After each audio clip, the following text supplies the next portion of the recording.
समाज में कुछ ऐसी घटनाएं घटती रहती है जो हमें सोचने पर मजबूर कर देती है। समाज में कुछ ऐसी घटनाएं घटती रहती है जो हमें दुखी और क्षुब्ध कर देती है।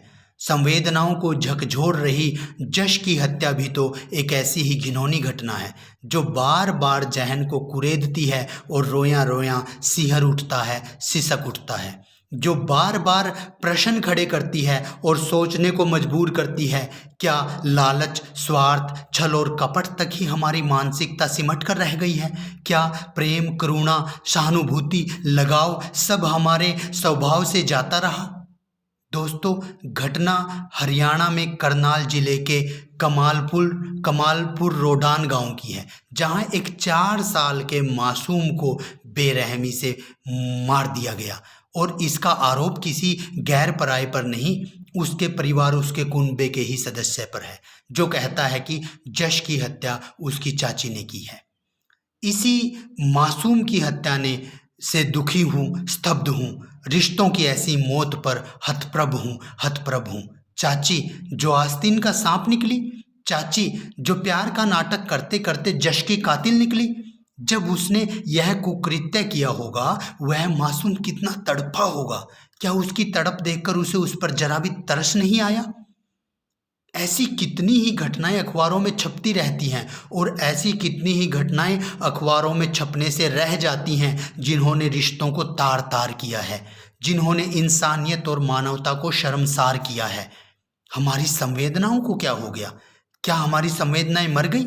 जब संवेदनाएं मरती हैं तो इस तरह के कुकृत्य होते हैं। जब संवेदनाएं मर जाती हैं तो बलात्कार और जात धर्म के दंगे होते हैं। जब संवेदनाएं मर जाती है तो प्रकृति हिंसक होती है। जब संवेदनाएं मर जाती है तो रूह मानवता से वंचित होती है। संवेदनाओं का खत्म होना जीवन का पाषाण होना है, और अपने जीवन को पाषाण मत होने दो। तन चाहे पाषाण हो, तन चाहे शूल हो, पाषाण तन में लेकिन मन मृदुल हो। जब किसी पेड़ या पौधे पर शूल निकलती है, कांटा उगता है, तो वह बड़ा नरम होता है, मुलायम होता है, मृदुल होता है, कोमल होता है। तब वह किसी को चुभता नहीं, क्योंकि उसमें जीवन का संचार होता है। लेकिन जैसे जैसे उसका जीवन सूखता जाता है, वह तीखा होता जाता है। जब वह पूरी तरह से सूख जाता है तो वह बहुत घातक हो जाता है। इसीलिए दोस्तों, अपने जीवन को सूखा कांटा मत होने दो। तन पत्थर हो भले, पर मन तेरा मोम हो, स्नेह से स्पंदित तेरा रोम रोम हो, स्नेह से स्पंदित तेरा रोम रोम हो। यदि मन भी पत्थर हो गया तो समाज जीने योग्य नहीं रहेगा। अगर मन भी पत्थर हो गया तो कल को तेरा, मेरा, इसका, उसका, किसी का भी बेटा, किसी का भी बच्चा इस घिनौनी मानसिकता का शिकार हो जाएगा, उसकी हत्या हो जाएगी, बलात्कार हो जाएगा। मनों में छिपी ऐसी घिनौनी मंशाओं को तो देखकर रिश्तों से ही एतबार उठ जाता है, मानवता से ही यकीन उठ जाता है। अपने पराये से डर लगता है, अब तो अपने साये से डर लगता है। वो कशिश रही ना रिश्तों में, गैर तो गैर, अब तो माँ जाहे से डर लगता है।